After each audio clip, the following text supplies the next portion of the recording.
ज़्यादातर प्रोनाउन किसी चीज़ के बारे में बताते हैं, लेकिन इंडेफिनेट प्रोनाउन होता है वहाँ पर, लेकिन ये नहीं बताता कि हम किसी खास आदमी की बात कर रहे हैं, किसी खास जगह की बात कर रहे हैं, किसी खास वस्तु की बात कर रहे हैं। सामने वही होती है लेकिन उनके बारे में नहीं बताता।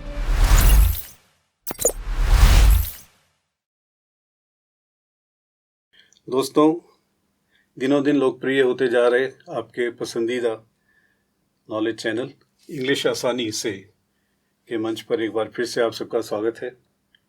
हम अभी जो सीरीज़ पढ़ रहे हैं वो है पार्ट्स ऑफ स्पीच।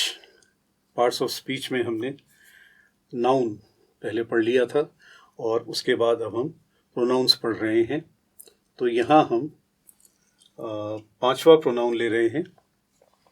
पांचवा प्रोनाउन है इंडेफिनेट प्रोनाउन या अनिश्चयवाचक सर्वनाम, हिंदी में कहते हैं इसको। इंडेफिनेट प्रोनाउन क्या है, क्या करता है ये?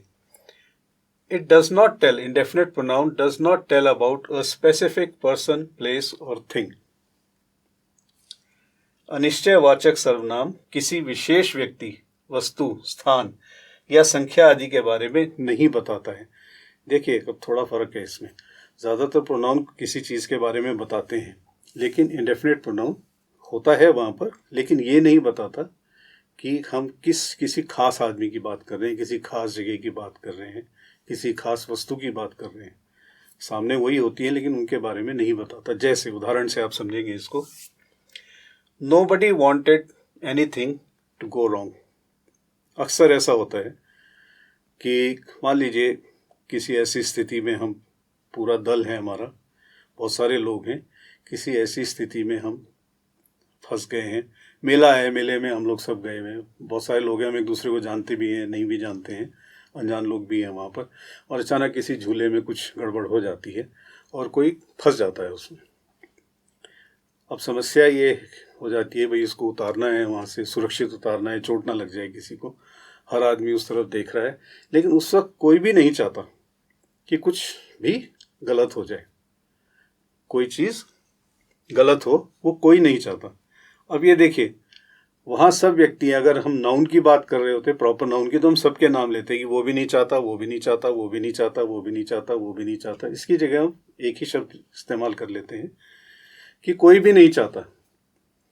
अब कुछ भी गलत हो में फिर वही बात होती है, झूला टूट जाए, आदमी गिर जाए, है ना, आदमी उतर ही ना पाए, उसकी कोई रक्षा ना कर पाए। इसकी जगह हम एक ही चीज़ कह देते हैं कि कुछ भी गलत हो। तो आपने देखा यहाँ हमने कोई नाम नहीं लिया किसी का, बहुत सारे लोग थे लेकिन किसी का नाम नहीं लिया। और ऐसे ही क्या हो जाए हमने इसको स्पेसिफाई नहीं किया, बस गलत ना हो, कोई दुर्घटना जैसी चीज़ नहीं होनी चाहिए। तो ऐसे शब्दों को जो कहते तो हैं लोगों के बारे में, नाउन के बारे में कहते हैं, नाउन को रिप्लेस करते हैं, नाउन की जगह लेते हैं, लेकिन किसी विशेष व्यक्ति की तरफ इशारा नहीं करते, किसी विशेष वस्तु की तरफ इशारा नहीं करते, किसी विशेष संख्या की तरफ इशारा नहीं करते कि हम इतने हैं कि 25 लोग चाहते हैं कि ऐसा हो जाए और 25 लोग चाहते हैं कि ऐसा ना हो। ऐसा नहीं है उसमें, कोई भी नहीं चाहता उस चीज़ को कि ऐसा हो, कोई गलत हो कोई चीज़। तो यहाँ पर ये प्रोनाउन या ये वाले सर्वनाम जो हैं, अनिश्चयवाचक सर्वनाम, ये किसी स्पेसिफिक या विशेष व्यक्ति, वस्तु या स्थान की तरफ इशारा नहीं करते हैं या उनको नहीं बताते हैं, बल्कि ये बताते हैं कि कलेक्टिवली ही समझ लीजिए उसको, कि कोई दल हो, कोई परिवार हो, कोई भीड़ हो, कोई ग्रुप हो, ऐसी कोई चीज़ हो, तो उनको एक तरह से कलेक्टिवली ही समझ लिया कि उनमें से कोई नहीं चाहता कि ऐसा कुछ हो, और जो हो वो भी एक परिभाषित किया कि भाई कुछ गलत ना हो। गलत बहुत सी चीज़ें हो सकती हैं, तो अलग अलग उनको कहना, अलग अलग बोलने के बजाय एक शब्द में बोल दिया कि भाई कुछ गलत ना हो। तो यहाँ आप समझ गए कि ये वाला प्रोनाउन किसी विशेष व्यक्ति, वस्तु, स्थान, संख्या, घटना, उसकी तरफ नहीं बताता है ये वहाँ पर नाउन की जगह ले रहा है, सब कुछ वही कर रहा है, लेकिन किसी विशेष चीज़ की तरफ इशारा नहीं कर रहा है, मगर मतलब स्पष्ट है, जो अर्थ है उनके कहने का वो स्पष्ट है बिल्कुल।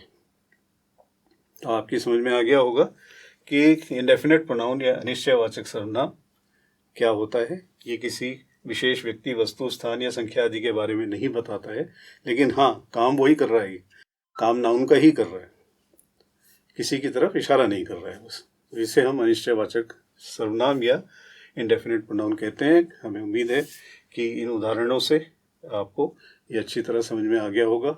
हमारा ये अंक आपको अच्छा लगा होगा। अंक को लाइक कीजिए। हमारे चैनल भी आपको अच्छा लग रहा होगा, हमारे चैनल को भी लाइक कीजिए, हमारे चैनल को सब्सक्राइब कीजिए और बेल आइकन को दबाइए और अपने मित्रों, परिचितों और परिजनों के साथ उसको शेयर कीजिए और हर उस एक व्यक्ति के साथ शेयर कीजिए जिसको आप समझते हैं कि अंग्रेज़ी सीखना ज़रूरी है या उसकी इच्छा अंग्रेज़ी सीखने की है। उनके साथ इसको शेयर कीजिए। अगले अंक में हम अगला टॉपिक लेकर आपके सामने फिर उपस्थित होंगे। तब तक के लिए विदा।